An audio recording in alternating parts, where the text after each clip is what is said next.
은혜 받으실 성경 말씀은 요한일서 4장 16절입니다. 하나님이 우리를 사랑하시는 사랑을 우리가 알고 믿었노니 하나님은 사랑이시라. 사랑 안에 거하는 자는 하나님 안에 거하고 하나님도 그 안에 거하시느니라. 아멘. 밀양 만민교회 담임이신 문태규 목사님께서 하나님의 사랑 두 번째 말씀을 증거해 주시겠습니다. 사랑하는 성도님들, 지난 시간에는 하나님의 사랑 첫 번째 시간으로 성부 하나님의 사랑과 예수 그리스도의 사랑이 우리 인생에게 어떤 모습으로 나타났는지를 살펴보았습니다. 글로 다 표현할 수는 없지만 조금이라도 더 하나님의 사랑을 느껴보기를 원하는 마음이었지요. 전진하는 신앙에 도움이 되기를 바라는 마음이었습니다. 우리 인생들이 그 받은 사랑을 세어본다 한들 다 셀 수는 없습니다. 사람마다 느끼는 정도도 다 다르고요. 그리고 누구나 하나님을 처음 만났던 첫사랑은 잊을 수 없을 것입니다. 그 무엇과도 비교할 수 없는 감동으로 마음 깊이 새겨졌기 때문이지요. 그때 그 시절을 생각하면 행복해집니다. 신앙에 힘이 됩니다. 지쳐있다 싶을 때도 첫사랑을 떠올리면 충만한 은혜를 입습니다. 연단 중에라도 위로와 힘을 받으니 깨우침에 깊이를 더해가고요. 그리스도의 향기를 바라며 어디서든 빛과 소금의 역할을 감당할 수 있습니다. 변화와 성장을 거듭하면서 전진하는 신앙이 되는 것이지요. 오늘은 하나님의 사랑 두 번째 시간으로 성령 하나님의 사랑과 하나님의 자녀 성도로서 어떠한 사랑의 마음이 되어야 할지를 살펴보면서 함께 은혜를 나누고자 합니다. 먼저 지난 시간에 전했던 성부 하나님의 사랑, 성자 예수님의 사랑을 좀 더 상고하고 이어 전하도록 하겠습니다. 인생들을 향한 하나님의 사랑은 인간 경작을 하시는 하나님의 섭리 안에 고스란히 담겨 있다 했습니다. 인간 경작은 하나님의 사랑을 주고받을 수 있는 참 자녀를 얻고자 하시는 마음에서 출발했기 때문이라 했지요. 그래서 우리 인생들은 이 사랑을 반드시 알아야만 합니다. 그래야 하나님의 지으신 목적에 부합한 삶을 살아갈 수 있고 하나님께서 원하시는 삶의 가치와 삶의 질도 달라지는 것입니다. 이런 면에서 하나님을 찾지 않는 사람들을 보면 참으로 안타까운 마음이 들기도 합니다. 너무도 큰 우울을 범하고 있다는 생각이 들고요. 사람마다 살아가면서 많은 실수를 합니다만 하나님을 알지 못한 것이 가장 큰 실수요 잘못이라는 생각이 듭니다. 하나님을 찾는 것은 취사 선택의 문제가 아닙니다. 이는 영생이냐 영벌이냐를 결정짓는 일이기에 죽기 전에 반드시 창조주 하나님을 만나야만 하지요. 모든 인간은 하나님의 계획과 설계, 섭리 안에 존재하고 있기 때문입니다.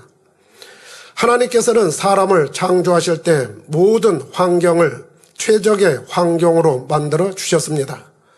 하나님의 사랑이지요. 그래서 만물을 자세히 들여다보면 하나님의 존재성을 느끼도록 해 주셨습니다. 하나님을 찾도록 해주신 것이지요. 강제가 아닌 자유의지 속에서 스스로 결정해 가도록 하셨습니다.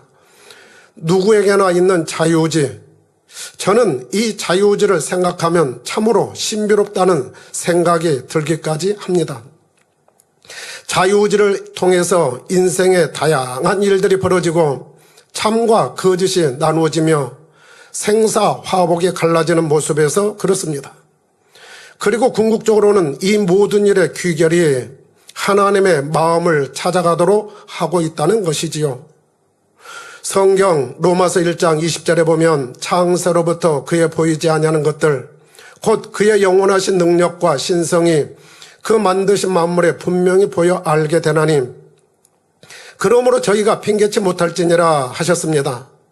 나는 너희를 창조한 창조주 하나님이란다 하시는 음성을 만물 안에 담아 주셨기에 만물에서 하나님을 만날 수 있습니다. 베드로전서 3장 21절 후반절에는 오직 선한 양심이 하나님을 향하여 찾아가는 것이라 하시면서 선한 양심은 하나님을 만날 수 있음을 말씀해 주셨습니다. 마태복음 5장에 보면 예수님께서 천국 복음을 전하시는 장면이 나옵니다. 산에서 무리를 가르치셨는데 이를 산상수훈이라 하지요. 먼저 8가지 복에 대하여 말씀하십니다. 팔복이라 합니다. 이때 가장 먼저 언급하신 복이 천국을 소유하는 복이었습니다. 마태복음 5장 3절에 심령에 가난한 자는 복이 있나니 천국이 저희 것이며 하셨지요. 천국을 소유해야만 모든 복이 참된 복이 되기 때문이었습니다. 그런데 그 복을 소유하기 위해서는 심령이 가난한 자가 되어야 한다는 조건이었습니다. 그렇다면 심령이 가난한 자란 어떤 사람을 말할까요? 자존심이나 교만, 이기심, 욕심 등의 악이 없어서 하나님을 인정하고 찾을 수 있는 사람을 말합니다. 또한 고단한 삶에서 삶에 대한 회의와 한계를 느끼면서 나는 아무것도 할 수 없나이다 하면서 전능하신 신 하나님을 찾는 사람입니다. 이처럼 마음이 겸손하고 낮아진 사람들은 하나님을 찾기 때문에 이들이 얻을 수 있는 복이 바로 천국이다 하는 사실입니다. 많은 사람이 황혼기에 접어들면서 죽기 전에 무엇을 하자고 합니다. 서로 그런 이야기들 하지요. 건강하게 오래오래 살자고 합니다. 이런 마음 이면에는 영혼을 사모하는 마음이 있는데도 깨닫지 못한 채 천국에 갈 준비를 하지 않는 사람들을 보면 안타까울 따름입니다. 짠하기도 하지요. 심령 깊숙한 곳에서 나오는 영혼을 사모하는 마음을 무시하지만 않는다고 해도 누구나 하나님을 만날 수 있는데 말입니다. 전도서 3장 11절을 보면 하나님이 모든 것을 지으시되 때를 따라 아름답게 하셨고 또 사람들에게 영혼을 사모하는 마음을 주셨느니라 하시고 사도행전 17장 26절 27절에서는 인류의 모든 족속을 한 혈통으로 만드사 온 땅에 거하게 하시고 저희의 연대를 정하시며 거주의 경계를 하나셨으니 이는 사람으로 하나님을 혹 더듬어 찾아 발견케 하려 하심이로되 그는 우리 각 사람에게서 멀리 떠나 계시지 아니하도다 하셨습니다. 이 말씀에 비추어 보면 하나님께서는 누구에게나 하나님의 존재를 더듬어 찾을 수 있도록 선한 양심과 더불어 영혼을 사모하는 마음을 주셨음을 알 수 있지요. 멀리가 아닌 가까이 계시면서 만날 수 있게 해주셨다는 것입니다. 사람이 만물에서 하나님의 신성과 능력에 반응할 수 있음은 사람의 근본이 하나님께로부터 온 존재이기 때문입니다.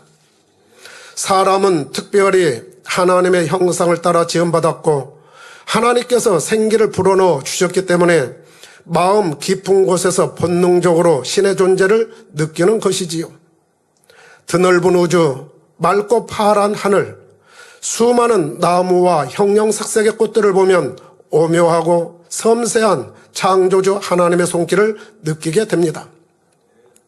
우리가 그 아름다운 자연을 바라보면서 심호흡하면 평안해집니다. 우리 성도님들도 아마 경험을 해보셨을 것입니다. 가슴을 펴고 심호흡하게 되면 마음이 평안해지고 시원해집니다. 행복을 느끼게 되는 것이죠. 이러한 일에 조금만 민감해져도 하나님을 만날 수 있는데 무시하기 때문에 생각 없이 살아가기 때문에 만나지 못하는 것이지요.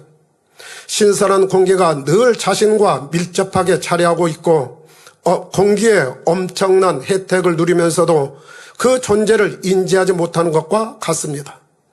그러다가 어느 순간 오염된 탁한 공기에 노출되어 고통스러움을 느낄 때에야 비로소 공기의 소중함을 깨닫게 되지요. 신선한 공기가 분명 존재하듯 하나님도 분명히 살아계시니 인생의 삶이 다하기 전 죽기 전에 반드시 필연적으로 만나야만 합니다. 지옥에 가지 않기 위해서라도 그리해야 하지요. 하나님은 누구에게나 공평하십니다. 지금도 변함없이 모든 사람에게 그 기회를 주고 계시다는 사실입니다. 이 또한 하나님의 사랑이지요. 아담의 불순종 이후 모든 사람은 죄인이 되었습니다. 스스로 하나님의 자녀가 된다는 것은 불가능해졌습니다. 그 불가능을 가능하도록 해주신 분이 계십니다. 그분은 하나님께로 가는데 방해꾼인 원수 마귀 사단을 이길 힘도 주셨습니다. 바로 예수 그리스도이십니다. 성자 하나님으로서 인생들의 죄를 대속하기 위해 십자가에 달려 화목제물이 되어 주셨습니다. 구세주로서 유일하신 분이시지요. 구원의 길이요, 진리요, 영원한 생명이 되십니다. 그러하기에 기독교 교회에서는 우리 교회도 마찬가지입니다.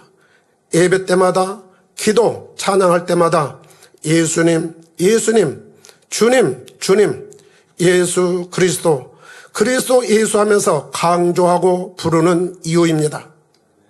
구세주로서 힘을 가지고 계신 분은 유일하기 때문이지요. 그래서 다른 이로서는 구원을 얻을 수 없나니 천하 인간의 구원을 얻을 만한 다른 이름을 우리에게 주신 일이 없음이니라 하셨고, 예수 그리스도 외에 다른 구원의 길을 주장하는 사람은 절도요 강도라 하셨습니다. 예수 그리스도를 부인하는 자를 이단, 미혹하는 자, 적그리스도라 하셨고요. 예수님은 죽으셨으나 사망 권세 깨뜨리고 부활하셨습니다. 믿고 영접하는 이들에게는 죄사함과 부활의 소망을 주셨습니다. 다시 산다는 것입니다. 주님이 영원하시듯 구원받은 이들 또한 영원한 생명을 소유하게 됩니다. 예수님은 인생들에게 사랑만 보여주셨습니다. 하나님의 아들로서 하나님의 마음과 섭리를 너무도 잘 아셨기에 예수님의 공생애는 하나님의 사랑으로 점철되셨습니다. 십자가를 지고 운명하시기까지 그 사랑이 어떠함을 몸소 보여주셨지요. 제자들을 포함하여 사람들을 가르치심이 그리하셨고, 기사와 표적 베푸심이, 그리고 죽으심과 부활, 승천이 그리하셨습니다. 또한 앞으로 오실 성령의 역사가 하나님의 자녀들에게 어떻게 나타날 것을 잘 아셨기에 오직 하나님의 마음 그대로 행하셨지요. 예수님의 사역 중 사랑의 극치를 보여주신 사건은 바로 십자가 섭리를 이루신 순간이었습니다. 십자가에 달리시면서도 그 사랑은 멈추지 않았지요. 모든 사람이 구원에 이르기를 원하는 마음은 십자가상의 외침으로 이어졌습니다. 첫 외침, 중보기도는 아버지여 저희를 사하여 주옵소서, 자기 하는 것을 알지 못함이니이다 였습니다. 죄인들이 하나님의 자녀가 되기 위해서는 먼저 죄사함의 긍휼함을 입어야만 가능했기 때문이지요. 이 외침으로 인하여 바로 그 자리에서 구원의 은혜를 입은 사람이 있었습니다. 구원받은 한편 강도이지요. 그는 행악자 중 한 사람이었지만 예수님의 간절한 사랑의 외침에 감동을 받았을 것입니다.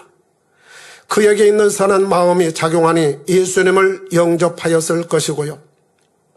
그런 그에게 예수님께서는 바로 화답하셨습니다. 내가 진실로 네게 이르노니 오늘 네가 나와 함께 낙원에 있으리라는 말씀이었습니다. 지옥이냐 천국이냐 풍전등화와 같은 갈림길 상황에서 하늘나라 가족이 된 것입니다. 이후에도 예수님의 사랑의 외침은 여자여 보소서 아들이니이다, 보라 내 어머니라 하시면서 동정녀 마리아와 제자 요한을 통하여 영적인 가족의 개념도 말씀해 주셨습니다. 영혼들을 향한 더욱 간절한 사랑은 절규로 나오셨습니다. 엘리 엘리 라마 사박다니, 곧 나의 하나님 나의 하나님 어찌하여 나를 버리셨나이까 라는 외침이셨습니다. 이 외침은 내가 너희를 사랑하기에 너희의 죄를 안고 죄인의 모습과 같이 이 길을 가노라, 너희에게 생명을 주기 위해 이 길을 가노니 정녕 이 사랑을 알아 아버지 나라에 함께하기를 원하노라 하시는 간절함이 담겨 있습니다. 이 열매를 바라시는 목마름의 간절함은 내가 목마르다라는 말씀으로 담아내셨고, 주신 사명 인류 구원의 길을 온전히 다 완성하셨기에 다 이루었다 하시고는 마지막으로 아버지여 내 영혼을 아버지 손에 부탁하나이다 라고 고백하셨습니다. 이는 예수님 자신이 하나님 뜻을 다 이루셨고 하나님 말씀에 순종하여 온전히 사명을 감당하셨기에 당당히 하실 수 있었던 고백이었습니다. 아버지여 내 영혼을 아버지 손에 부탁하나이다. 우리에게도 시사하는 바가 크다 하겠습니다. 예수님의 생애는 아버지를 향한 진한 사랑이셨습니다. 인생들에게도 진한 사랑의 표현으로 나타났지요. 이는 태초에 함께했던 아버지 하나님과의 일들을 추억하면서 사람들에게 전해주신 하나님의 마음을 담은 사랑의 메시지였습니다. 이 사랑의 메시지는 인생들에게 고스란히 전달되면서 찾고 믿는 이들에게는 세상을 이길 힘과 하나님의 근본을 찾아가는 힘이 되었습니다. 저는 사람들이 하나님의 마음을 찾아가는 것에 대해 생각을 해보곤 합니다. 이것 또한 신비에 가깝다는 생각이 들지요. 죄인이 하나님께 다가간다는 것은 불가능한 영역이기 때문에 그렇습니다. 그래서 하나님의 자녀가 된다는 것은 신비로운 일이자 엄청난 사건이다라는 생각이 드는 것이지요. 아마 원수마귀 사단편에서도 아마가 아니겠죠. 사실이 그러겠지요. 원수마귀 사단편에서도 엄청난 사건, 충격일 것입니다. 왜요? 조금 전까지만 해도 자기의 영역에 속해 있다고 생각했는데, 자기의 도구였다고 생각했는데 하나님의 자녀가 되었으니 말입니다. 이것이 가능한 것은 오직 하나님의 사랑, 예수 그리스도의 은혜라는 사실입니다. 하나님의 사랑, 예수 그리스도의 사랑은 구원의 길을 열어주시고 거기까지만 하고 그친 것이 아니었습니다. 구원해 주었으니 이제 너희들 스스로 잘해주기를 부탁한다 하지 않으셨습니다. 하나님의 마음을 찾아가는 이 신비로운 일에 또 다른 보혜사를 보내주셔서 이끌어 주시겠다고 하십니다. 성령 하나님이시지요. 세 번째는 성령 하나님의 사랑입니다. 요한복음 14장 16절에 보면 예수님께서 제자들과 함께 하면서 이런 말씀을 해주십니다. 내가 아버지께 구하겠으니 그가 또 다른 보혜사를 너희에게 주사 영원토록 너희와 함께 있게 하시리니 하신 것입니다. 또 다른 보혜사는 성령을 말씀하심이지요. 그리고 자신이 떠나가는 것이 믿는 이들에게 유익하다고까지 하십니다. 요한복음 16장 7절에 그러나 내가 너희에게 실상을 말하노니 내가 떠나가는 것이 너희에게 유익이라. 내가 떠나가지 아니하면 보혜사가 곧 성령님이 너희에게로 오시지 아니할 것이요 가면 내가 그를 너희에게로 보내리니 하신 것입니다. 그리고 요한복음 16장 15절에 보면 성령의 도우심과 그 유익함이 어떠할지도 말씀해 주십니다. 무릇 아버지께 있는 것은 다 내 것이라. 그러므로 내가 말하기를 그가 곧 성령님이 내 것 주님의 것을 가지고 너희에게 알리리라고 말씀해 주신 것입니다. 이는 성령님께서 하나님의 자녀들을 어떻게 보살펴 주실 줄을 함축적으로 말씀하여 주신 대목이기도 합니다. 성부 하나님께 있는 것은 다 주님의 것이요. 그리고 성령님은 주님의 것을 가지고 역사하신다는 의미입니다. 이는 성부 하나님과 성자 예수님 그리고 성령님은 하나라는 의미이기도 합니다. 그 마음과 생각, 행함, 베푸시는 능력도 마찬가지이고요. 바꿔 말하면 성령의 역사는 주님의 역사요 하나님의 역사라는 사실입니다. 이렇듯 성령님은 인간 경작사에서 매우 중요한 역할을 하십니다. 근본 하나님의 영역에서 하나님의 마음, 사랑의 마음으로 깊이 관여해 주시는 것이지요.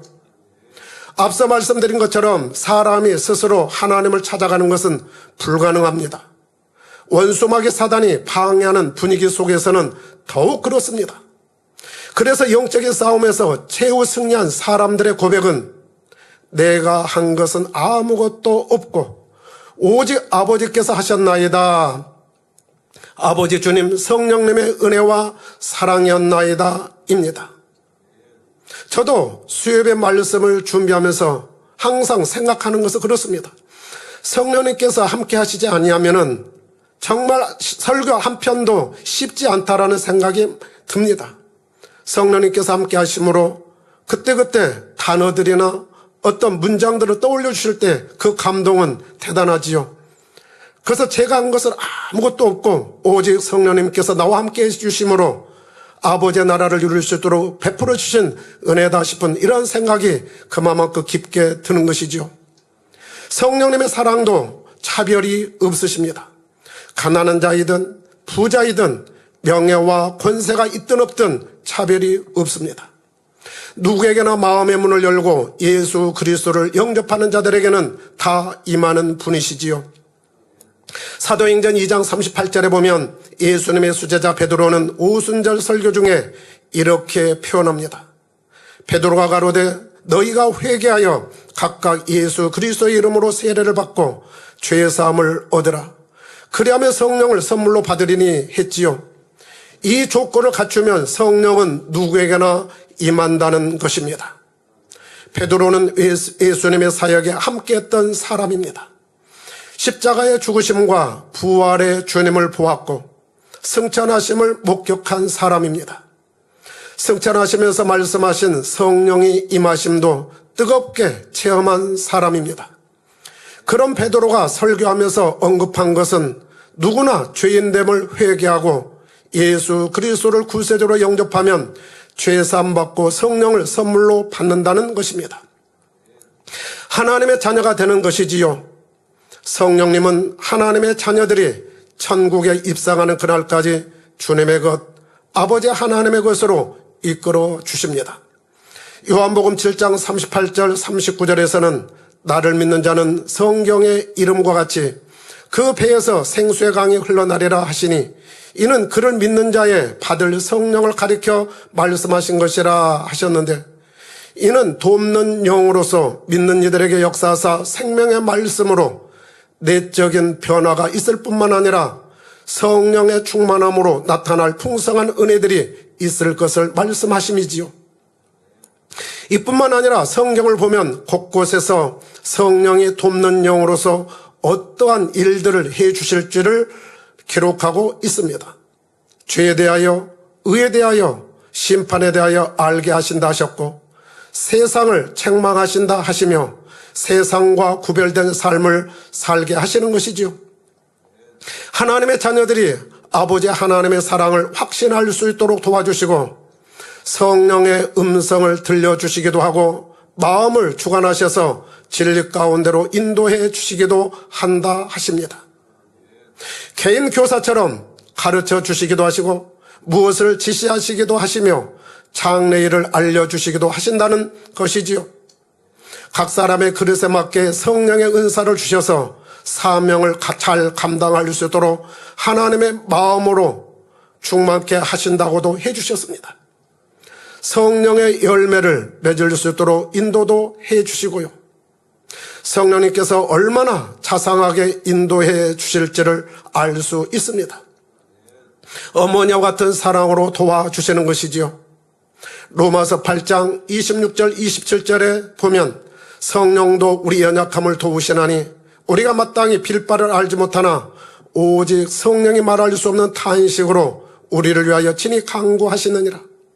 마음을 감찰하신 이가 성령의 생각을 아시나니 이는 성령이 하나님의 뜻대로 성도를 위하여 간구하심이니라 하셨습니다.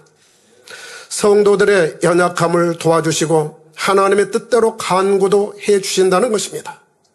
믿음이 적은 이에게는 믿음이 자라도록 소망이 없는 이에게는 천국 소망을 더욱 가질 수 있도록 하는 따스한 사랑입니다.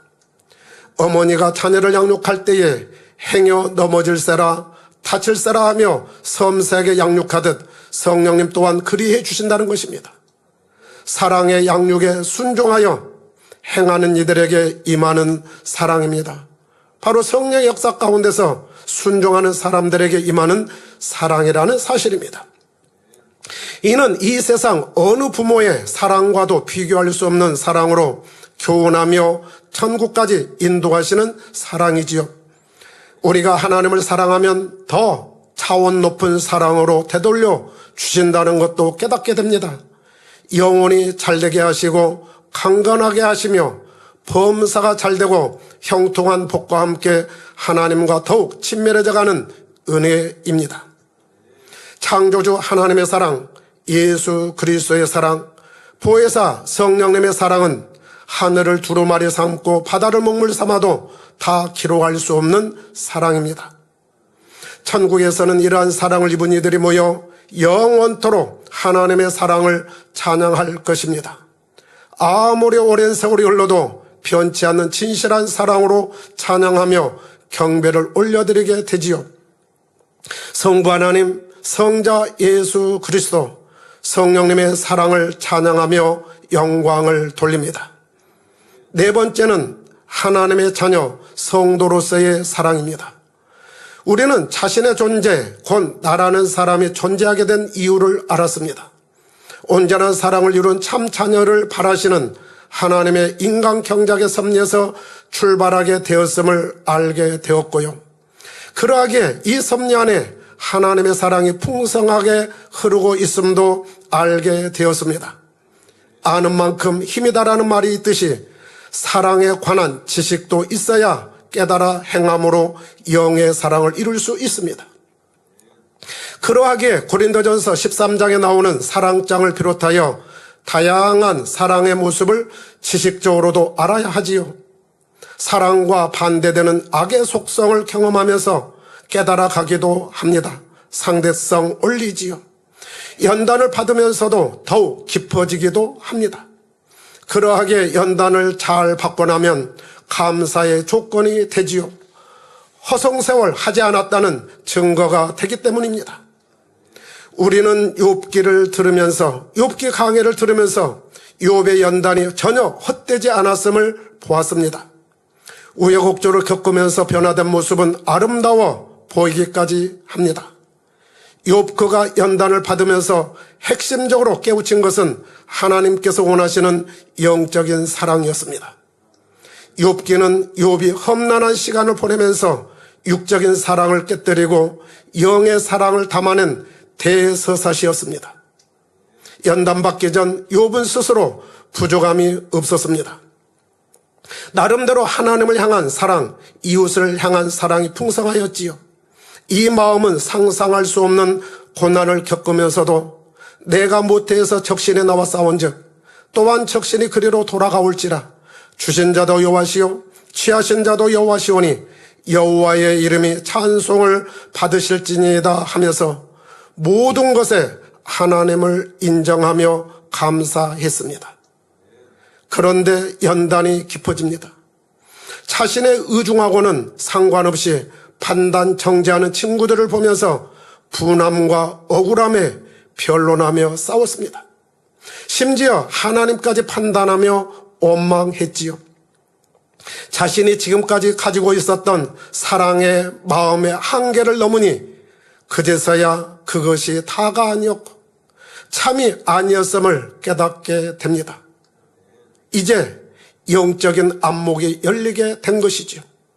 그제서야 친구들과의 오랜 변론으로도 깨닫지 못한 것을 하나님의 사랑의 터치를 받는 순간 깨닫게 된 것입니다. 영적인 감각으로 변화된 것이지요.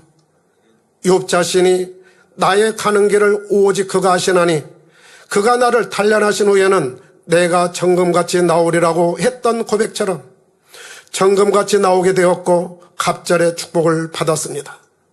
이제는 하나님과 이웃에게도 온전한 선과 사랑을 베푸는 사람이 된 것이지요. 마태복음 22장 34절 이하에 보면 한 율법사가 예수님께 나와 어느 계명이 큰 것인지 묻는 장면이 있습니다. 예수님께서는 이렇게 답을 하십니다. 마태복음 22장 37절에서 39절 예수께서 가라사대 내 마음을 다하고 목숨을 다하고 뜻을 다하여 주 너의 하나님을 사랑하라 하셨으니 이것이 크고 첫째 되는 계명이요 둘째는 그와 같으니 내 이웃을 내 몸과 같이 사랑하라 였습니다. 율법사가 예수님을 시험코자 하는 질문이었지만 예수님의 답은 간단 명료하였습니다. 모세 율법을 잘 알고 있는 그 율법사에게 모든 계명을 사랑이란 단어로 함축하여 답을 주신 것입니다. 구약성경 신명기 6장 5절에 너는 마음을 다하고 성품을 다하고 힘을 다하여 내 하나님 여호와를 사랑하라는 계명과 레위기 19장 18절 원수를 갚지 말며 동포를 원망하지 말며 내 이웃 사랑하기를 내 몸과 같이 사랑하라 나는 여호와이니라는 계명을 인용하여 모든 율법의 중심에는 이 사랑이 담겨 있음을 말씀하심이지요. 그러고 나서 이 두 계명이 온 율법과 선지자의 강령이니라 하셨습니다.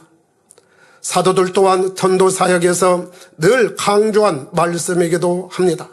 사도 바울은 믿음의 형제들이 서로 물고 먹으면 피차 멸망할 수 있으니 조심하고 오직 사랑으로 종 노릇하라 하면서 온 율법은 내 이웃 사랑하기를 내 몸과 같이 하라 하신 한 말씀에 이루었나니 했고 사랑은 율법의 완성이라 했습니다. 야고보 사도는 너희가 만일 경에 기록한 대로 내 이웃 사랑하기를 내 몸과 같이 하라 하신 최고한 법을 지키면 잘하는 것이라 하였고요. 예수님께서는 요한복음 15장 13절에 사람이 친구를 위하여 자기 목숨을 버리면 이에서 더 큰 사랑이 없나니 하셨습니다. 그리고 착한 행실을 사랑의 빛으로 보이라 하셨습니다. 마태복음 5장 14절에서 16절에서 보면 사람이 등불을 켜서 말 아래 두지 아니하고 등경 위에 두나니 이러므로 집안 모든 사람에게 비추느니라. 이같이 너희 빛을 사람 앞에 비치게 하여 저희로 너희 착한 행실을 보고 하늘에 계신 너희 아버지께 영광을 돌리게 하라 하신 것입니다. 선한 빛, 사랑의 빛을 비추어 너희의 착한 행실을 보이라 하신 것이지요. 우리는 아직 온전하신 예수님에 비하면 누구나가 다 부족합니다. 선과 사랑을 채워가고 있고요. 채운 만큼 비출 수 있기에 연단을 받기도 합니다. 연단은 자신의 영적인 상황에 맞추어 다양하게 받게 되는데 하나님의 마음을 찾아가는 은혜이자 기회입니다. 이루었나 싶은데 실수가 나오면서 새로워지기도 합니다. 그러지 말아야 하는데 하면서도 욥처럼 변론하면서 판단 정죄하다가 이것은 아닌데 하면서 깨닫기도 합니다. 아직 벗어버리지 못한 육의 속성들이 나오지만 깨어있는 사람은 자기 발견을 하면서 성장해 가는 것이지요. 자기 발견과 성장을 동반한다는 사실입니다. 변화되어야 할 목표가 생기니 모든 것이 다 감사의 조건이 됩니다. 변화되는 과정이지만 성도로서 하나님의 자녀로서 영의 사랑을 나눌 수 있습니다. 주 안에서 위로와 힘이 되어주는 사랑입니다.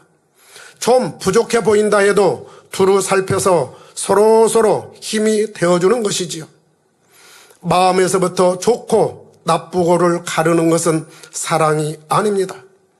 어디는 중요하고 어디는 중요하지 않다는 편견 또한 사랑이 아닙니다. 하나님께서는 공의대로 역사하시지만 사랑에는 차별이 없으셨습니다. 하나님의 나라와 의를 이루어가는 믿음의 형제와 모든 조직은 다 소중합니다. 하나님 앞에 있는 모든 것이 다 귀하고 소중하지요. 그렇다면 우리가 서로 어떤 마음으로 살펴주면 좋을까요?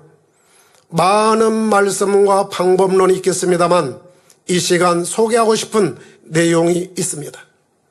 사랑의 깊이 7단계에 관한 말씀입니다. 저는 올로 목사님으로부터 이 교육을 받을 때 참으로 큰 감동을 받았던 기억입니다. 당시 내용을 들으면서 마음에 와 닿으니 어느 정도는 이루었네 하면서 감동을 하였습니다. 아직 부족하다 싶은 부분에서는 그렇게 이루어가면 되겠네 라고 생각을 했지요. 그러니 감동을 받을 수밖에 없었습니다. 그런데요, 그날에 감동했던 것과 거리가 있음을 연단을 받으면서 깨닫게 되었습니다. 머리로는 알겠는데 말씀대로 되어지지 않는 제 모습을 보게 된 것입니다. 착각이었고 민망했습니다. 죄송했습니다. 그런 제 자신이 싫더군요. 지금도 더 나아지기 위해 믿음의 경주를 하고 있습니다만 그런 시절을 보내왔다는 것입니다. 한편으로 생각해보면 당시에 그런 감동을 받았기에 여러 연단을 받으면서도 성장하는 성장통 중에서도 큰 힘이 되었다 싶습니다. 사랑이란 방향을 가지고 소망하며 기도할 수 있었던 것이지요. 그때 감동을 되살려 요약하여 말씀을 드릴 때 우리에게 사랑의 깊이를 더해가는 방향이 설정되리라 믿습니다. 우리 다 같이 힘차게 전진하기를 바라면서 시작하겠습니다. 첫째는 용서의 단계입니다. 용서하지 못할 자도 용서하는 단계이지요. 용서한다는 생각조차 없는 단계입니다. 탕자를 맞이한 아비의 심정을 생각해 보시기 바랍니다. 이제 돌아오는구나. 그래, 이전 것은 다 있고 용서해 줄게 라는 생각을 하면서 맞이한 것이 결코 아니었을 것입니다. 예수님이 비유할 정도면 그 아비의 마음이 어떠했을 줄을 우리가 추측해 볼 수 있는 것이죠. 잘잘못을 따지는 것이 아니었을 것입니다. 언젠가는 돌아오리라는 마음, 그 기다림 끝에서 오는 감동으로 맞이했을 것입니다. 우리 주님의 마음이 그리하셨습니다. 아버지여 저희를 사하여 주옵소서. 자기 하는 것을 알지 못합니다 하신 후에 들려오는 소리에 바로 반응하셨습니다. 예수여 당신의 나라에 임하실 때에 나를 생각하소서 하는 강도의 고백에 내가 진실로 네게 이르노니 오늘 네가 나와 함께 낙원에 있으리라 하신 것입니다. 그동안 그렇게 말했는데 이제사가 아니었습니다. 참 용서는 한계가 없을 뿐 아니라 용서했으면 기억하지도 않는 차원입니다. 사랑의 실천 첫 단계는 이해와 용서입니다. 둘째는 살리는 단계입니다. 다시 살릴 수만 있다면 살 수 있는 바탕과 환경을 만들어주고 일어설 힘과 기회를 주는 단계이지요. 원수라도 살아나기를 바라는 마음입니다. 잘못한다고 그 사람의 입지를 자꾸 좁히는 것은 사랑이 아닙니다. 사랑은 넓혀가는 것입니다. 마음에 들지 않는다면서 잘못되기를 바라는 마음하고는 상상할 수도 없는 차이가 있고요. 예수님께서 성전에서 장사하는 사람들의 상을 엎으실 때에도 바리새인들과 서기관들을 강하게 책망하실 때에도 오직 살려고자 하시는 마음뿐이셨습니다. 미워서 감정적으로 하신 행동이 아니셨지요. 사람의 행동에서 사랑과 미움 사이를 어느 정도는 분별할 수 있는 척도가 있습니다. 흔히 말하는 뒤끝이 있느냐 없느냐의 차이입니다.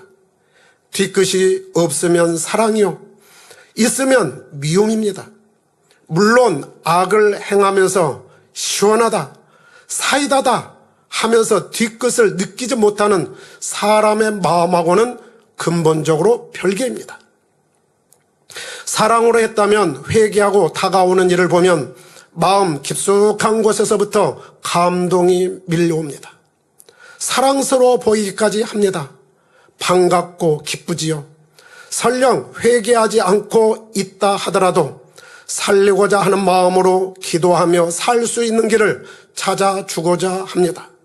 멀리 있어도 많은 사람 중에 있다 하더라도 더 마음을 쓰면서 눈이 가고 다가가고픈 마음이지요. 어느 지체든 아픈 지체가 더 마음이 쓰이는 것과 같습니다. 그가 외면하지만 않는다고 하면 기꺼이 다가가 손잡아주고 싶은 마음이지요. 멀리 하고자 하는 마음이 있거나 싫은 마음이 있다면 사랑으로 한 것이 아니라는 것입니다. 사랑의 깊이 셋째는 참음의 단계입니다. 회개하고 변화될 때까지의 참음입니다. 열매를 맺을 때까지 참아주는 단계이지요.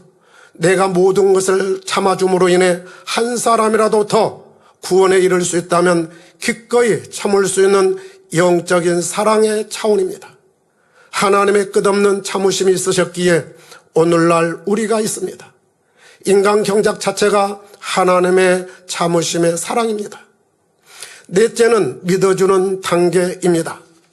올로 목사님께서 이 단계를 말씀하시면서 해주신 내용은 어떤 영혼이라도 참아줄 수 있는 것은 그 결과에 대한 믿음이 있기 때문이라 하셨습니다. 모두가 새 예루살렘에 갈 귀한 영혼임을 믿어주는 것이라 하셨지요. 현재 부족해 보인다 해도 채우고 일구는 과정으로 사랑스레 바라봐주는 단계입니다. 우리는 이 사랑을 입고서 새 예루살렘을 향해 전진하고 있습니다. 우리는 선택받은 사람이요 복된 사람입니다. 다섯째는 바라봐주는 단계입니다. 99개의 단점이 있어도 한 개의 장점을 바라봄으로 그것이 더 넓혀져 아름답게 변화될 것을 바라봐주는 단계이지요. 누구라도 장단점이 있습니다. 단점이 아닌 장점을 바라봐줄 때 사랑의 교감이 되고 또 다른 장점을 만들어내는 마중물로 작용할 것입니다. 이것이 사랑의 힘이요 능력이지요. 여섯째는 기다리는 단계입니다. 믿고 바라본 대상이 변화의 열매로 나오기까지 오랜 세월이 걸린다 해도 조급해하지 않고 기다려주는 단계입니다. 기대함의 기다림이지요. 그 기다림의 끝에는 향기로운 꽃, 탐스러운 열매가 나타납니다. 마지막 일곱째는 눈물을 흘리는 단계입니다. 기다리는 동안 겪는 고통과 슬픔을 견디며 흘리는 눈물이라 하셨습니다. 사랑의 하나님께서는 기다림의 세월 동안 많은 눈물을 흘리셨습니다. 예수님도 육신을 입고 이 땅에 내려오셔서 친히 인생들의 악을 대면하시면서 때때로 눈물을 흘리셨습니다. 사랑을 이루는 데는 희생이 따릅니다. 희생이 없는 사랑은 없습니다. 아버지 하나님께서도 독생자를 내어주시는 희생이 있으셨습니다. 예수님의 희생은 죄인들을 위한 화목제물이 되어주셨습니다. 성령님 또한 진리에 어긋나고 불순종하는 사람들을 진리로 이끄시기 위한 희생이 있으시지요. 이 모든 것이 다 사랑입니다. 사랑의 깊이를 더해가는 우리 모두가 되었으면 좋겠습니다. 결론입니다. 사랑하는 성도님들, 지난 시간에 이어 이 시간에도 성부 하나님, 성자 예수님의 사랑과 성령 하나님의 사랑이 우리에게 어떻게 나타났고 지금도 나타나고 있는지를 살펴보았습니다. 그리고 이 사랑을 입은 성도로서 어떠한 사랑을 이루어야 할지도 살펴보았습니다. 하나님의 근본 마음, 사랑으로부터 인간 경작이 이루어졌고 사랑의 깊이를 더해가고 있는 신앙의 과정임도 깨닫게 되었습니다. 이룬 정도에 따라 천국에서 누리는 기쁨과 행복은 달라질 것입니다. 온전한 사랑에 비추면 아직 부족하다는 느낌 당연합니다. 부족함이 나타나는 것도 당연하고요. 그래서 지금 우리는 그 부족함을 깨닫고 채워가는 시간에 있습니다. 바로 과정에 있는 것이죠. 그리고 여기에서 중요한 것은 방향성입니다. 주어진 현실에서 나타나는 자신을 보면서 영적인 사랑의 모습으로 만들어가는 방향입니다. 긍정적인 방향이 설정된 사람은 연단 중에도 사랑의 마음을 채워갈 것입니다. 현재 모습은 더욱 전진하는 발판이 될 것이고요. 온전한 사랑을 이루기 위해 믿음과 소망으로 행군하시는 우리 성도님들에게 삼일째 하나님의 사랑으로 늘 충만하시기를 존귀하신 우리 주 예수 그리스도의 이름으로 기원합니다. 들은 말씀을 상고하면서 기도하겠습니다. 사랑의 아버지 하나님, 지난 시간에 이어 이 시간에 하나님의 사랑, 주님의 사랑, 또 성령님의 사랑에 대하여 아버지를 살펴보며 증거했습니다. 또 우리가 어떠한 사랑을 베풀어야 할지도 사랑의 단계를 통하여서 깨우침의 시간을 갖게 하여 주셨나이다. 아버지여 감사드리나이다. 아버지의 사랑, 주님의 사랑, 성령님의 사랑을 입은 우리가 그 사랑을 나타내는 사랑의 도구로서의 넉넉히 감당해 나갈 수 있도록 도와주옵소서. 아름다운 영의 열매를 바라보며 갈 수 있는 영적 사랑을 이뤄낼 수 있는 우리 모두가 되어지기를 원합니다. 감사합니다. 우리 주 예수 그리스도 이름으로 기도하옵나이다. 아멘.